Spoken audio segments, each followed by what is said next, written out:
ইউথদের আমি দেখেছি, অনেক ইউথকে ফাঁসে দেখেছি, অনেক কাহিনী। বাইক নিয়ে বেরোবে, মণ্ডলীতে এসেছে, আর কোনো বয়স্ক লেডিকে ভাই স্টেশন পর্যন্ত ছেড়ে দিয়ে আসবে না। যদি একটা ইয়াং মেয়ে বলে ভাই আচ্ছা আওজি আওজি আওজি, ফাঁসে দেখেছি আমি, এরকম করে ফাঁসে দেখেছি, ব্যভিচারে ফেসে গেছে।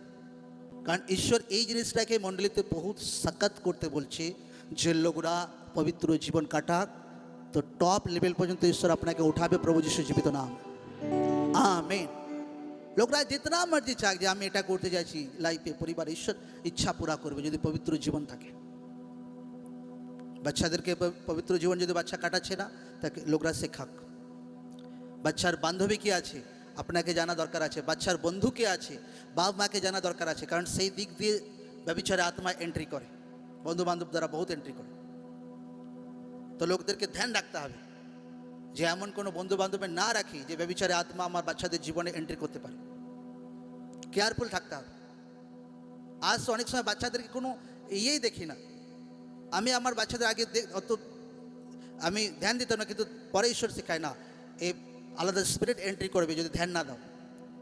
তো এখন হার টাইম ধ্যান দিতে হয় একদম।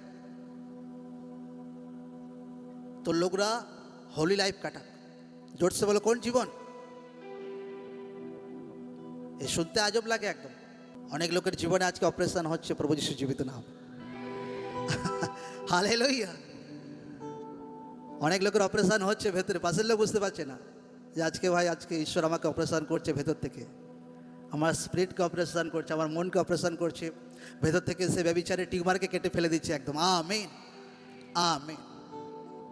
বেশ, লোকরা হোলি লাইফ কাটাক, পবিত্র জীবন কাটাক ভাই।